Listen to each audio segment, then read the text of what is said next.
Bismillahirrahmanirrahim. Assalamualaikum warahmatullahi wabarakatuh. Waalaikumsalam warahmatullahi wabarakatuh. Innal hamdalillah nahmaduhu wa nasta'inuhu wa nastaghfiruh wa na'udzu billahi min shururi anfusina wa sayyiati a'malina. May yahdihillahu fala mudhillalah wa may yudlil fala hadiyalah. Asyhadu an la ilaha illallah wahdahu la syarika lah wa asyhadu anna Muhammadan abduhu wa rasuluh. Amma ba'd. Allahumma sholli ala Muhammad wa ala ali Muhammad. Baik, kita lanjutkan kajian tauhid, masih tentang macam-macam ibadah. Yang lalu sudah kita pelajari macam-macam ibadah. Pertama, masih ingat gak? Yang masih ingat? Hah? Ya. Macam-macam ibadah yang kita pelajari.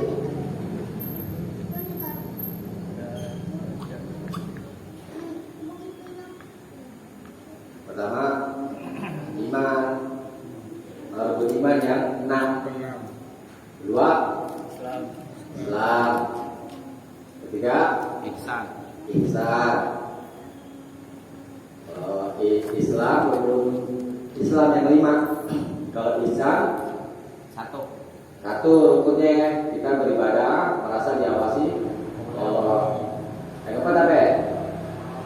Doa termasuk urusan ibadah. 5. Ketiga, khauf, takut, rasa takut. Yang keenam, roja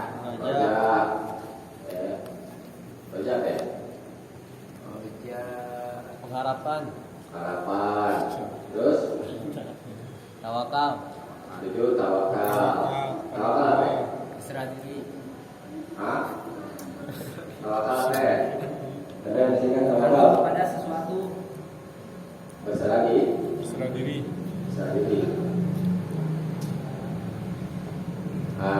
Ini yang sudah kita pelajari. Ada yang ke-8 dan 3 yang kita pelajari. Ke-8 Rabbah.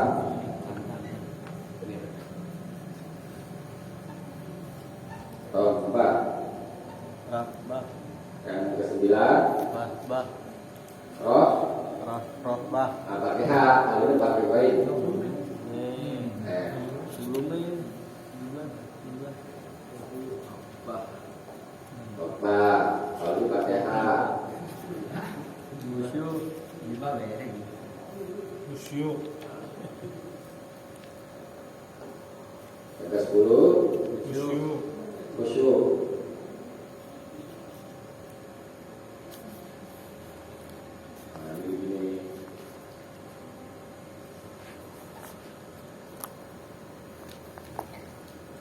Itu yang akan kita pelajari malam ini, insyaallah. Coba dibaca. Ini. Iya.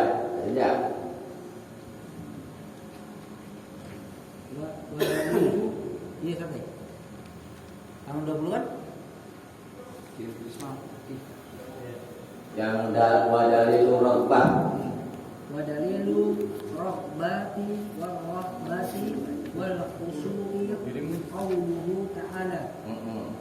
Dalil bahwa rohbah kecintaan, rahbah cemas, dan khusyuk merupakan ibadah yang tidak boleh diperuntukkan kecuali kepada Allah. Adalah firman Allah Ta'ala, Inna a'udzubillahi minasyaitonir rajim, innahum kanu yusari'una fil khairati wa yad'unana raghaban wa rahaba wa kanu lana khashi'in. Artinya Sesungguhnya mereka adalah orang-orang yang selalu bersegera dalam mengerjakan perbuatan-perbuatan yang baik, dan mereka berdoa kepada kami dengan harap dan cemas, dan mereka adalah orang-orang yang khusyuk kepada kami. Surat Al-Anbiya ayat 90. Surat Al-Anbiya Ayat 90. ayat 90. Ya.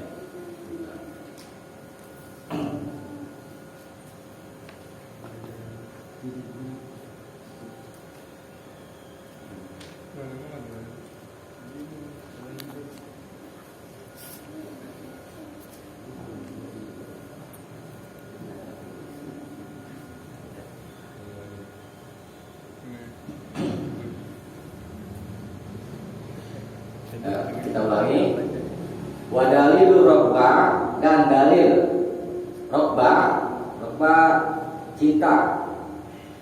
Wa rohba, dan rohba juga ada bermakna takut. Jadi tidak cemas ya. Cemas ya, boleh diartikan cemas. Wal khusyuk, dan khusyuk artinya tunduk. Yaitu qauluhu ta'ala, firman-Nya ta'ala.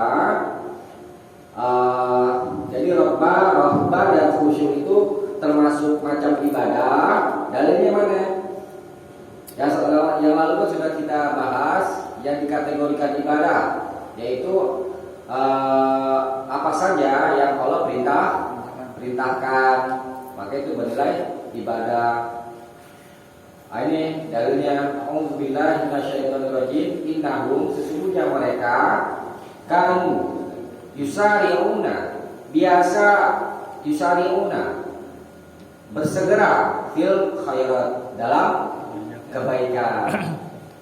Wa yad'unana, dan mereka berdoa kepada kami raghaban, dengan penuh harap, boleh dari seperti itu, wa rahaban, dan cemas. Wa kanu lana khashi'in, wakanu, dan mereka lana, kepada kami, khashiin, tunduk. Itu dalilnya. Wa yad'unana, dan mereka berdoa kepada kami raghaban, dengan harap, dengan cinta, wa rahaban, dan takut. Itu dua tuh baru. Ini yang ketiga, wakanu lana khashiin, dan mereka adalah hanya kepada kami mereka tunduk. Itu dalilnya. Sekarang apa itu rohba? Rohba kalau diartikan tadi kecintaan atau harap, boleh. Nah, kalau dari segi bahasa, yaitu mahabbatul wusuli ila syai'il mahbubi, itu rohba. Pengertian rohba adalah suka atau mencintai atau menyukai, sampainya kepada sesuatu yang disukai. Itu balasan rohba. Kita suka terhadap sesuatu yang disukai. Kalau tidak disukai, bukan rohba. Jadi rohba itu terbatas kepada sesuatu yang disukai. Kita sangat ingin meraih apa yang kita suka. Itu namanya rohba, ya. Kemudian rohba, dan di situ dari cemas. Kalau di sini pengertiannya ar-rohba al-khauful musmir, yaitu rasa takut yang membuahkan atau menghasilkan lil harabi, kepada lari, minal mukhawwaf, dari yang ditakuti. Fahia, maka dia adalah khaufun, rasa takut, makarunun bi amalin, yang digandeng dengan perbuatan.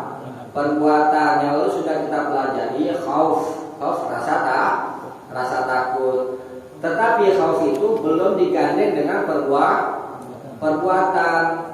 Kalau rohba dengan ha itu rasa takut yang menghasilkan dia itu lari dari yang ditakuti. Tuh.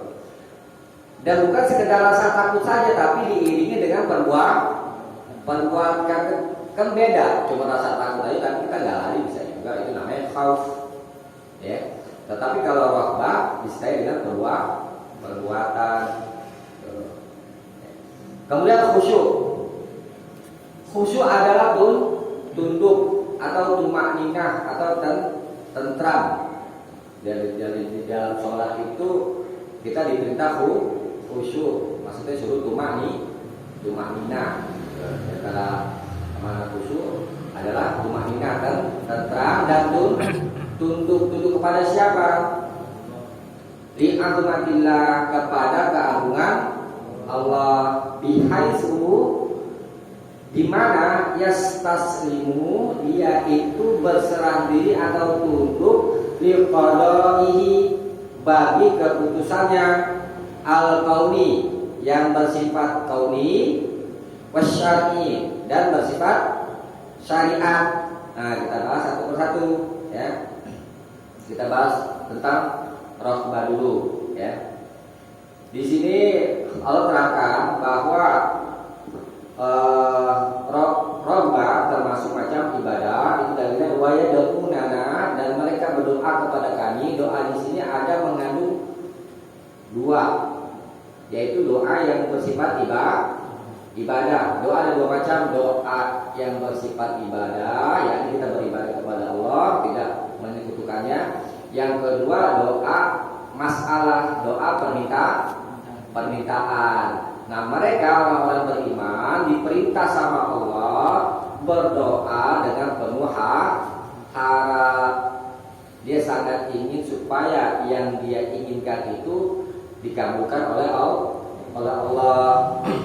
Nah, karena dia termasuk urusan ibadah, tidak boleh kita tujukan kepada selain Allah. Karena kalau kita tujukan kepada selain Allah, itu jatuhnya apa? Syirik. Jadi mesti yang namanya rohbah itu kita tuju kepada Allah.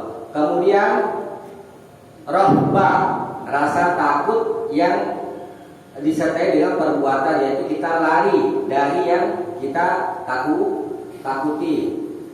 Nah, kalau khauf itu belum menunjukkan kepada perbuatan, tetapi kalau rohbah sudah digandeng dengan perbuatan. Kemudian disertai dengan khusyuk. Nah, ini lebih satu paket.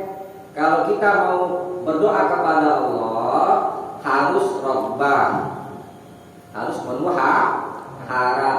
Kemudian kita harus rohbah, yaitu cemas, kita khawatir kepada Allah. Amalan kita misalnya tidak diterima.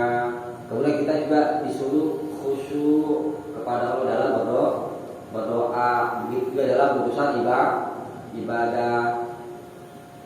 Kalau orang nggak khusyuk dalam ibadah, beda ibadahnya asal-asalan. Kalau orang nggak khusyuk. Tapi kalau orang itu khusyuk, betul-betul tunduk kepada Allah, dia akan sami'na wa ta'na. Nggak ada lagi pikiran tadi begini, tadi begitu. Nggak ada. Itu namanya orang yang khusyuk dalam ibadah. Kalau udah dengar Allah dan Rasulullah yang berbicara, dia langsung berbuat. Ya. Nggak ditunda-tunda perbuatan baik. Tuh, innahum kanu yusari'una fil khairat, sehingga mereka adalah orang-orang yang bersegera dalam kebaikan. Nah, ini sifat orang mukmin yang sebenarnya. Ya juga sudah. Nah, kemudian tadi saya sudah sampaikan doa mencakup kepada dua doa. Barangkali ada nggak masuk yang lalu ya. Doa ada dua doa yang bersifat ibadah, kemudian doa yang bersifat permintaan. Kalau doa yang bersifat ibadah, ya kita beribadah kepada Allah. Kalau doa yang bersifat permintaan, ini juga kepada Allah. Kepada manusia boleh nggak? Boleh kalau dia mampu. Dari Nabi, duit. Wah, misalnya gitu ya, kasbon ya, kasbon tuh dari itu. Itu kan permintaan juga, itu termasuk doa dalam segi bahasa. Ya. Doa artinya meminta. Itu boleh, tapi kalau mampu.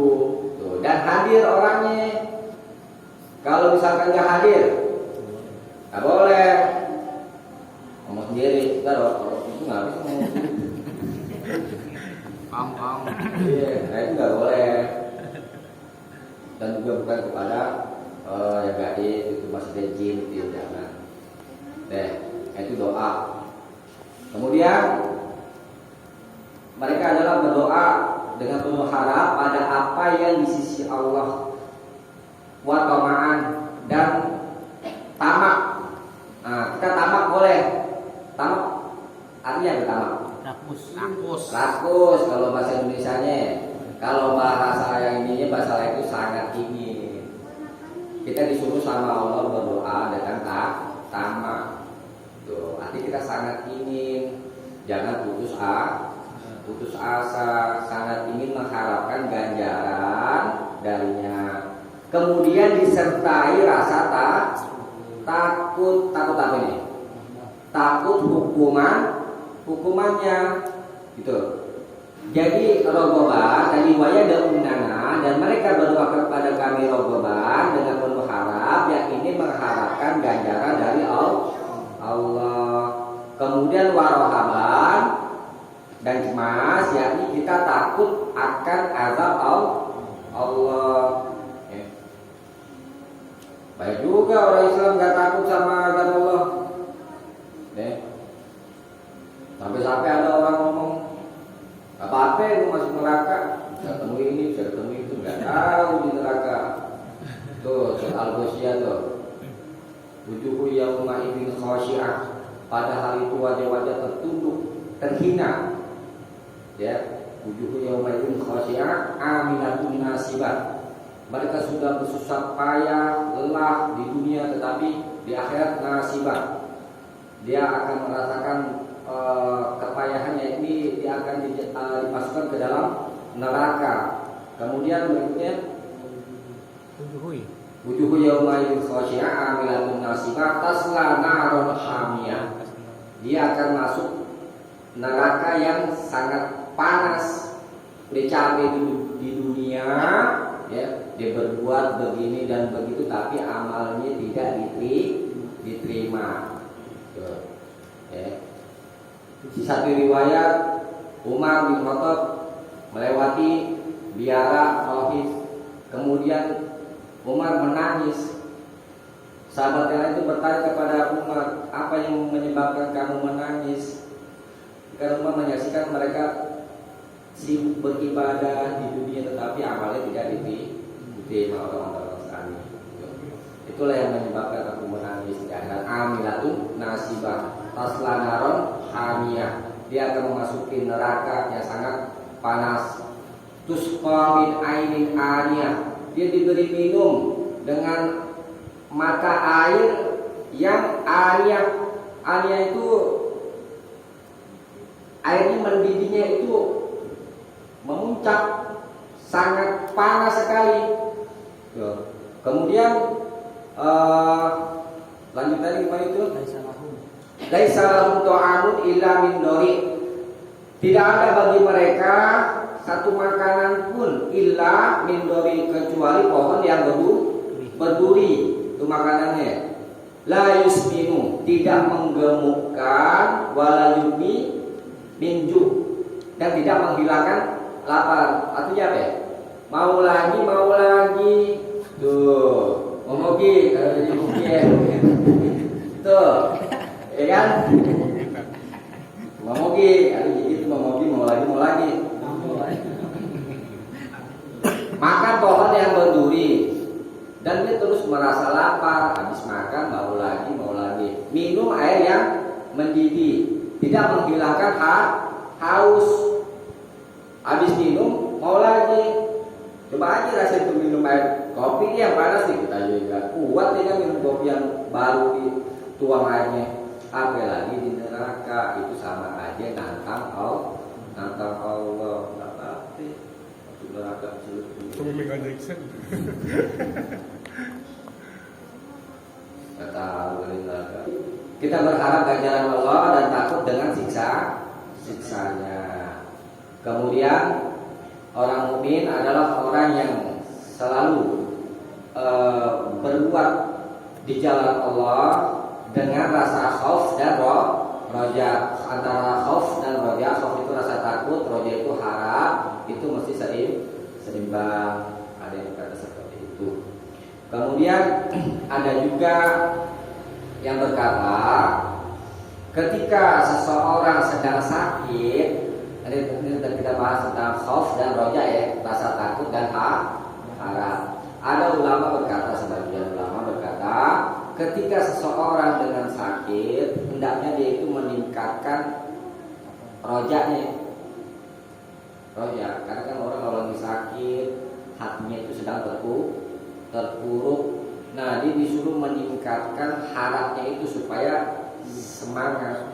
Itu jangan putus asa.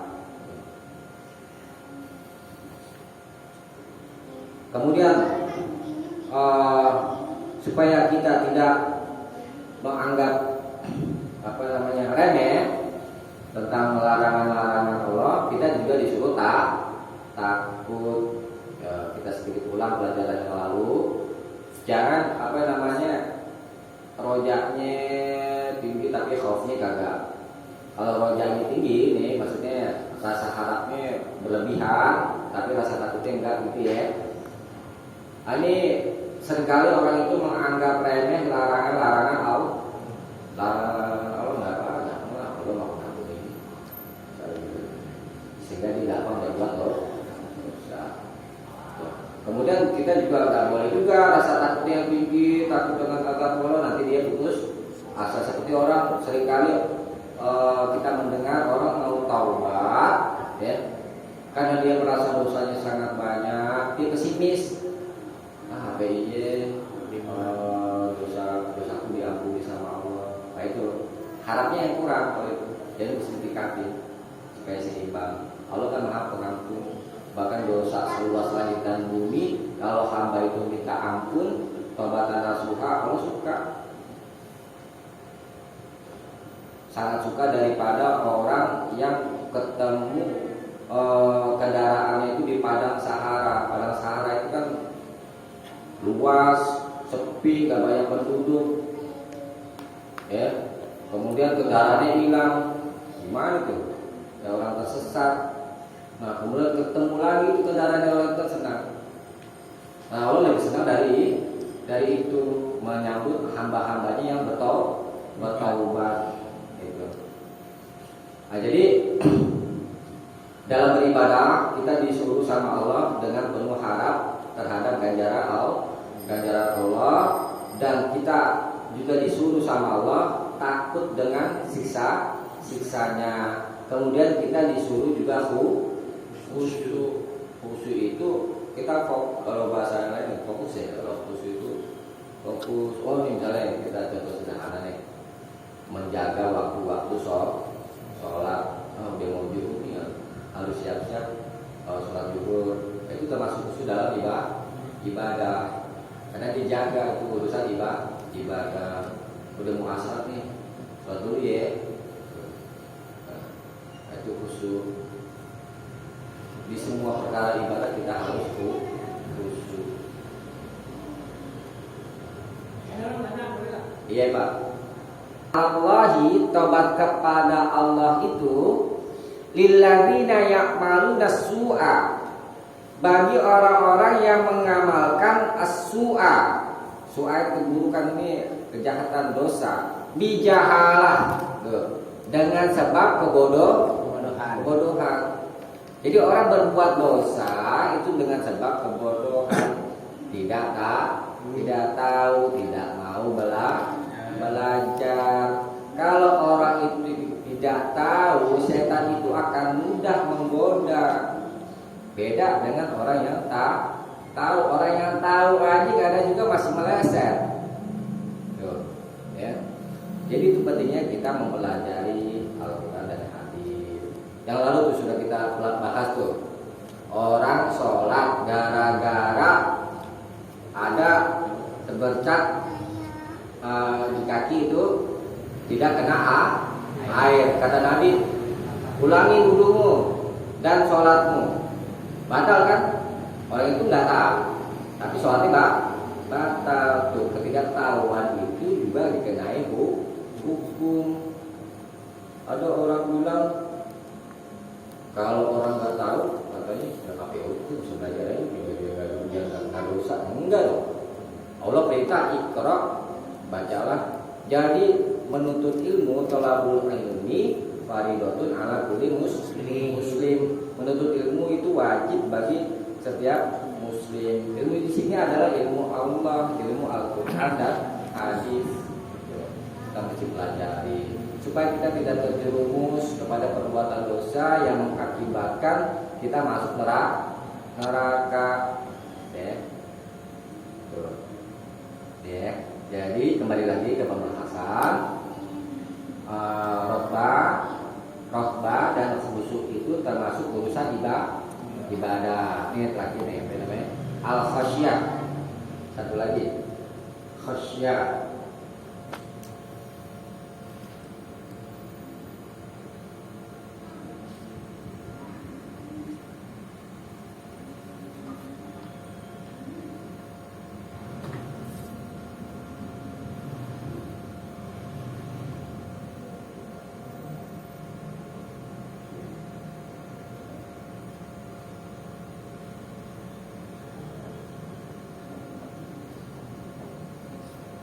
Khosya artinya takut, coba baca lagi kan?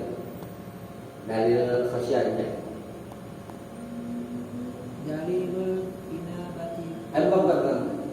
Wa dalil khosya bawahnya lagi tuh. Dalilul khosyati qauluhu ta'ala. Dalil bahwa khosyah rasa takut itu adalah ibadah yang tidak boleh diperuntukkan kecuali kepada Allah. Adalah firman Allah Ta'ala, A'udzubillahi minasyaitonir rajim. Fala takhshawhum wakhshawni. Ya.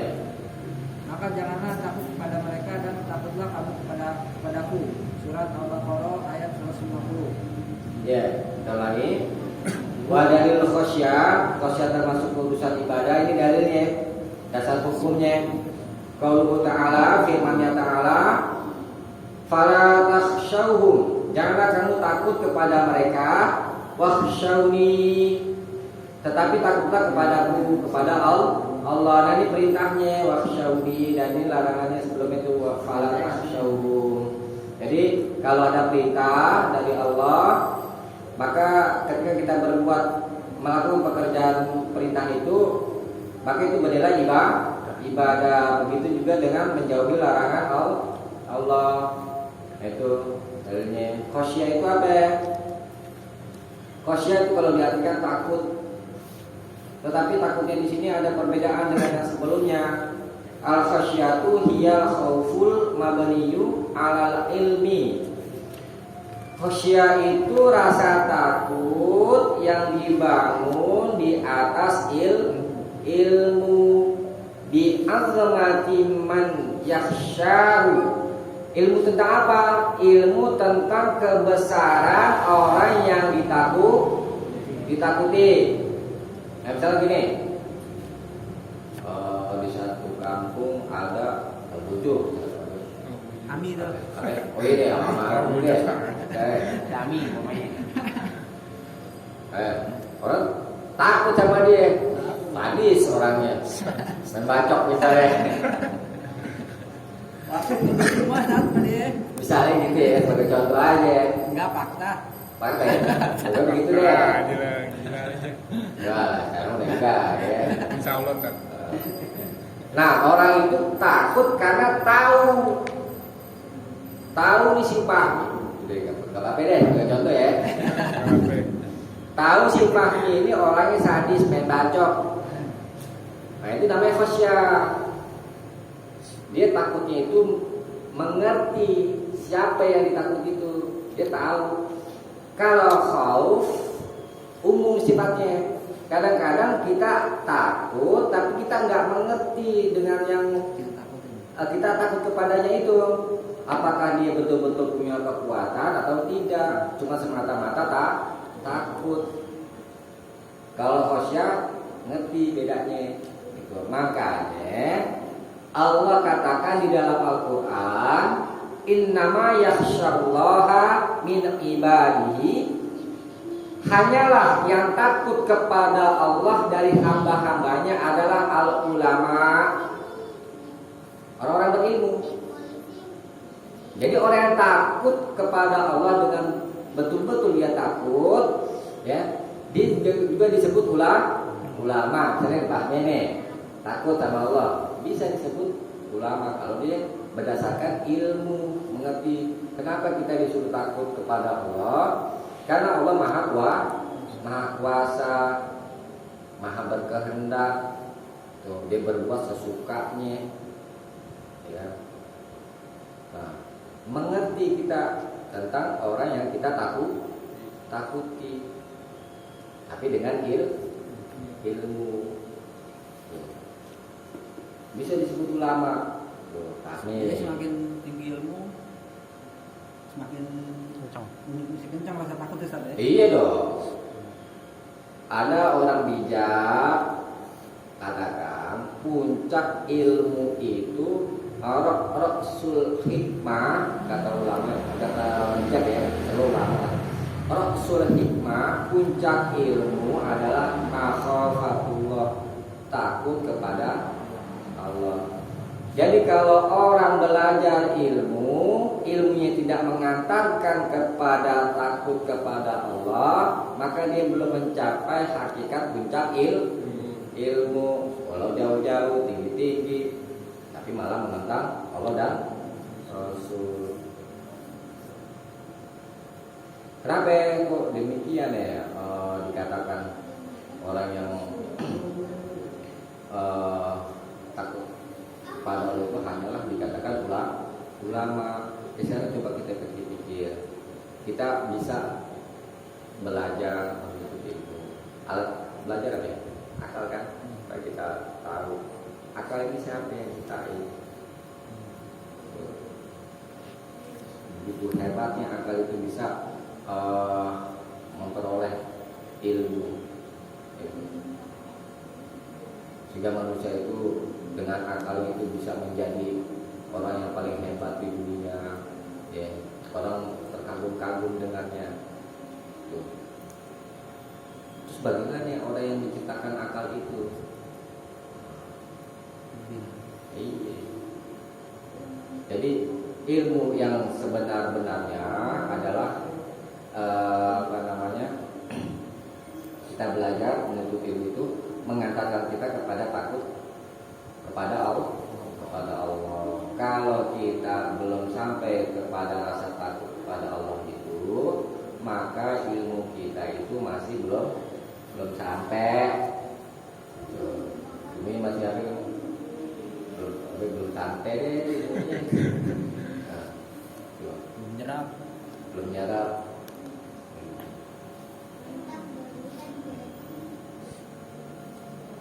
Karena kan ada juga orang juga dikatakan itu, kalau orang itu sudah mengenal dirinya, maka dia pasti mengenal Allah. Itu bukan di dalam hadis atau dalam lupa ya. Tapi memang betul adanya. Jadi kita kan disuruh memperhatikan diri kita, dari apa kita diciptakan, dari setetes air yang kok bisa jadi mata, ada telinga dan yang lain-lainnya. Begitu hebatnya itu, desainnya itu dari setetes yang hina ya. Coba kita suruh buat bikin robot aja orang udah kagum-kagum ya kan, itu masih banyak kelemahan. Ini kita manusia, nafas kita setiap hembusan nafas kok bisa teratur, detak jantung, itu betapa hebatnya. Kita disuruh untuk memikirkan diri kita itu, alam juga, langit misalnya sebagai atap itu bisa kok berdiri tanpa tiang. Kalau kita kan namanya logika akal, ada atap itu karena ada tiang, ya kan? Tapi ini kok bisa? Nah, itu betapa hebatnya Allah menciptakan alam itu. Nah, kalau pengetahuan yang sudah kita ketahui itu tidak mengantarkan takut kita kepada Allah, berarti hakikat ilmu itu masih tertutup.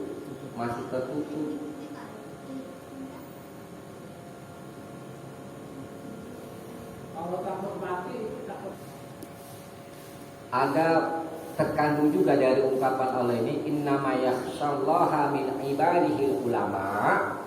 Hanyalah yang takut kepada Allah dari hamba-hambanya adalah al-ulama. Ini menunjukkan bahwa kita disuruh menuntut ilmu supaya kita takut kepada Allah.